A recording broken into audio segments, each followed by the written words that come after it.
नमस्कार, स्वागत है आप सभी को। आज की विषय है एक शिव भक्त दंपति की कहानी। माता पार्वती ने ली परीक्षा। किसी गांव में एक पति पत्नी रहते थे। पति का नाम गोपाल और पत्नी का नाम मोहिनी था। मोहिनी बहुत ही धार्मिक प्रवृत्ति की महिला थी। वह अपनी झोपड़ी में रोजाना भगवान शिव की पूजा पाठ करती थी। एक दिन मोहिनी ओम नमः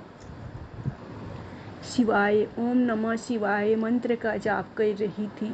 उसकी यह प्रार्थना कैलाश पर्वत पर बैठे भगवान शिव सुन रहे थे और माता पार्वती से कह रहे थे, देवी ये कितनी मीठी आवाज़ है। यह मेरे अंतमन तक पहुंचकर मुझे मंत्रमुग्ध कर रही है।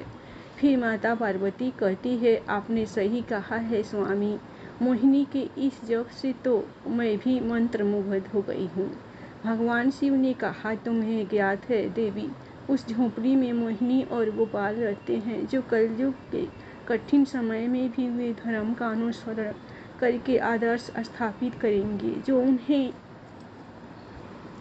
देखकर कलयुग के अन्य पुरुष भी प्रभावित होंगे। फिर माता पार्वती कहती है, अच्छा स्वामी, मुझे सब कुछ विस्तार में बताइए कि कौन है ये दोनों पति पत्नी और क्या है इनका परिचय। तब भगवान शिव कहते हैं, देवी मोहिनी इस समय झोपड़ी में अकेली रहती है और गोपाल की प्रतीक्षा में उसे व्याकुलता हो रही है, जबकि गोपाल एक जमींदार के घर छोटा मोटा काम करता है। देखो देवी, गोपाल एक लंबे समय के बाद घर लौट रहा है। कठिन परिश्रम से प्राप्त अपनी आय को लेकर अपनी पत्नी के पास जा रहा है।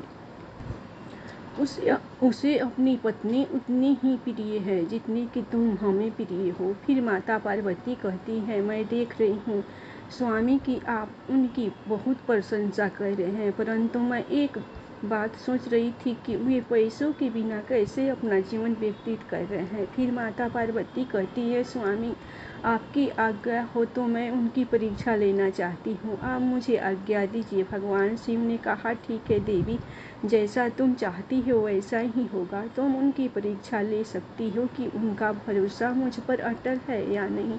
फिर माता पार्वती उनकी सवारी शेर पर सवार होकर पृथ्वी लोक पर पहुंचती है और इधर गोपाल अपने घर जा रहा था और उधर माता पार्वती एक बुढ़िया का रूप ले लेती है और शेर एक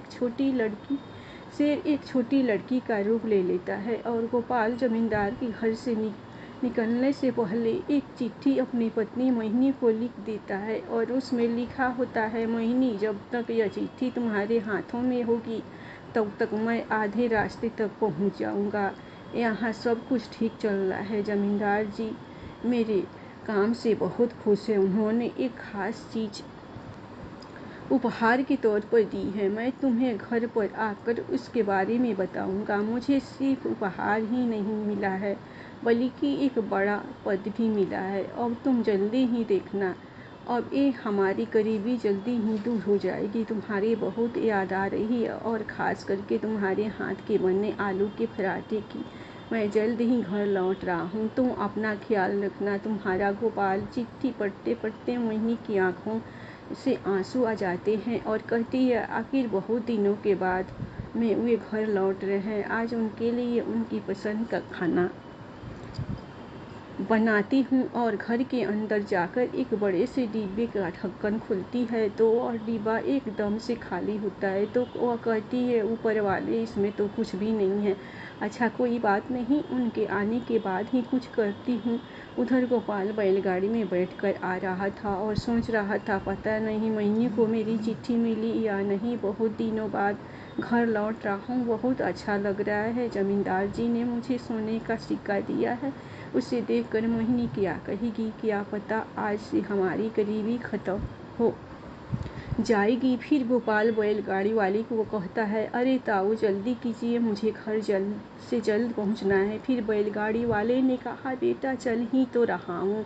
जैसे ही गोपाल की बैलगाड़ी गांव के नज़दीक पहुंचने वाली होती है तो रास्ते में माता पार्वती और उनकी सवारी से जो भेष बदले हुए थे उनको मिल जाते हैं। फिर माता पार्वती गोपाल और उस बैलगाड़ी वाले को आता देखकर उस लड़की को मारने लगती है और कहती है, मर क्यों नहीं जाती। कलमुही कहीं की। यह सुनकर गोपाल बैलगाड़ी को रुकवाता है और उनके पास जाता है और कहता है, अरे क्या हुआ माँ जी, आप इस बच्ची को क्यों डांट रही है? तो वह बुढ़िया कहती है, देखो बेटा, इसके पिताजी सवेरे से काम के लिए बाहर गए हैं, पैसे लेकर घर आएंगे तभी तो खाना मिलेगा। यह इस बात को समझती ही नहीं, मर क्यों नहीं जाती कलमुही कहीं की। फिर गोपाल कहता है, अरे नहीं नहीं, आप इसे डांटिए मत। फिर बुढ़िया कहती है, यह समझती ही नहीं है। ऊपर से घर का मालिक कहता है, किराया दो नहीं तो यहाँ से चले जाओ। मैं क्या करूँ बेटा, बताओ। इस लड़की को लेकर तो मुझे भीख मांगना पड़ेगा। फिर गोपाल मन में सोचता है, यह तो बहुत ही तकलीफ में है। मेरे पास तो जमींदार जी का दिया हुआ सोने का सिक्का है और कुछ नहीं, और मैं क्या करूं? वो सोने का सिक्का मैं इन्हें ही दे देता हूँ। फिर गोपाल कहता है, माँ जी, आपका नाम क्या है? फिर वह बुढ़िया कहती है, मेरा नाम गौरी है। गोपाल फिर से पूछता है, आपके पति कौन है और वे कहाँ पर काम करते हैं? फिर वह बुढ़िया कहती है, मेरे पति का नाम भोला है और वे काम करने के लिए बहुत दूर गए हुए हैं। फिर गोपाल कहता है, अरे आप भोला भैया की पत्नी है, मैं तो आपको ही ढूंढ रहा था। यह लीजिए, यह भोला भैया ने आपके लिए ही भेजा और वो मेरे साथ ही काम करते हैं। मैं आपको यह सोने का सिक्का देने आ रहा था। अच्छा हुआ जो आप यहीं पर मिल गई। इतना कहकर गोपाल ने वह सोने का सिक्का उस बुढ़िया के हाथ में थमा दिया। फिर वह बुढ़िया कहती है, तुमने तो मुझे बचा लिया, और वे ठीक ठाक तो है ना? वहाँ पर सही सलामत तो है ना? फिर गोपाल कहता है, हाँ भाभी जी, बहुत अच्छे हैं। तो अब मैं चलूँ फिर?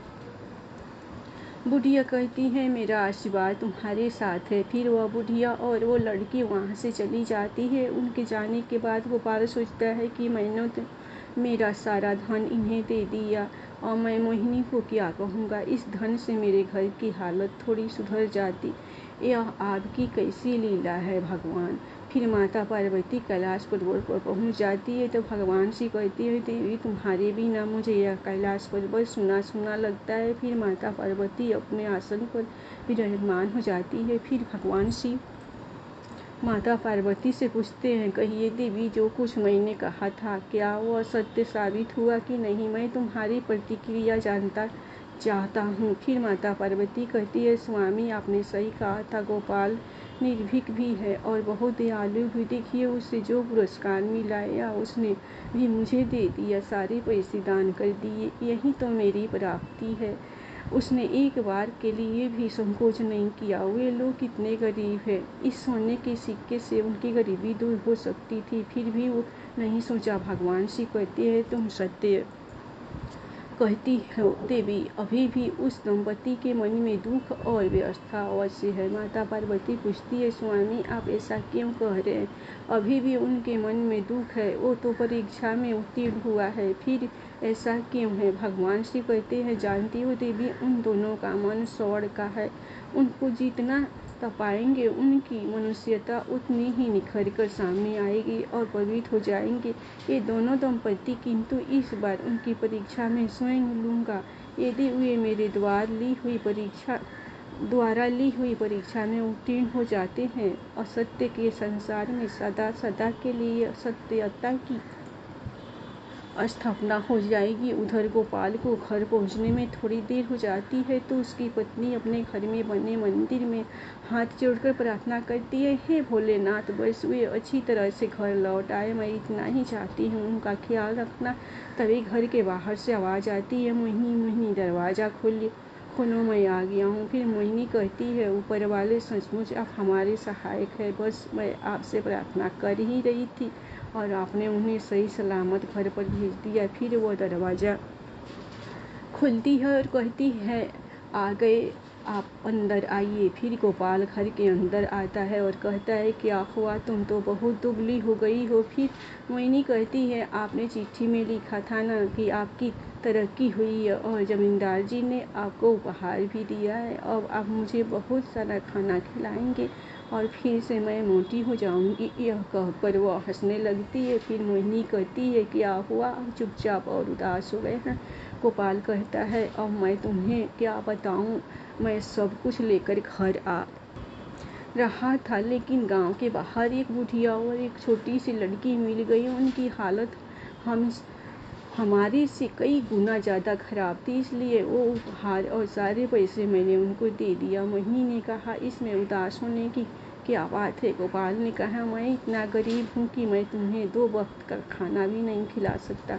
मोहिनी कहती है, मैं यहाँ पर बहुत अच्छे से रह रही हूँ और वैसे भी अच्छे खाने पीने से ज़्यादा कीमती है आपका मन। आप बहुत दयालु है, सच कह रही हूँ, मुझे इसके अलावा और कुछ नहीं चाहिए। गोपाल कहता है, मैं तो घर खाली हाथ आया हूँ। मोहिनी ने कहा, आप तो दान करके आए हैं, उनके लिए आप दुखी मत होइए, सच कह रही हूँ, आप पर मुझे गर्व है, आपने बहुत अच्छा काम किया है। गोपाल कहता है, लेकिन अब मैं क्या करूँ, घर का खर्च कैसे चलाऊँ। तो गायत्री ने कहा, आप एक काम कीजिए, सामने वाली ज़मीन खाली पड़ी है, वहाँ पर खेती कर लीजिए। गोपाल कहता है, तुम ठीक कह रही हो मोहिनी, अब मैं खेती बाड़ी करूँगा। अगर हमारा मन साफ है तो ऊपर वाला हमारी ज़रूर सुनेगा।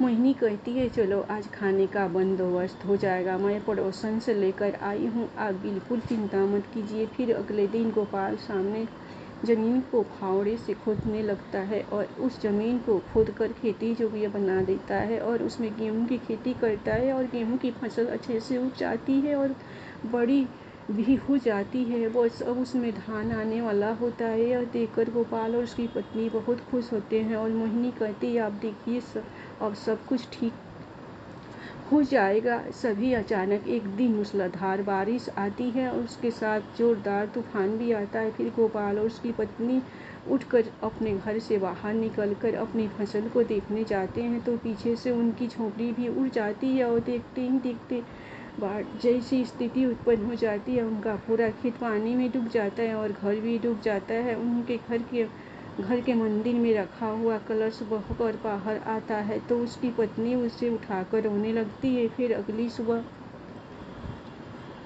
जब पानी उतर जाता है तो वो अपने खेत में जाकर देखते हैं तो पूरी फसल बर्बाद हो चुकी थी, घर पूरा पानी में डूबकर टूट गया था। फिर गोपाल कहता है, भगवान, तुम किस जन्म की परीक्षा ले रहे हो, अब हम क्या करेंगे। यह कहकर गोपाल फुट फुट कर रोने लगता है। मोहिनी कहती है, बस कीजिए, अब रोइए मत, ऊपर वाला हमारी परीक्षा ले रहा है, आप देखिए सब कुछ पहले की तरह ठीक ठाक हो जाएगा। उधर माता पार्वती भगवान शिव से कहती है, स्वामी, आप उन पर दया कीजिए, उनकी और परीक्षा मत लीजिए, वे लोग बहुत गरीब है, मैं उनका और कष्ट नहीं देख सकती। भगवान शिव कहते हैं, स्वयं का धर्म और कर्म यही उनके सपनों का साकार करता है, इसके लिए और कुछ नहीं चाहिए।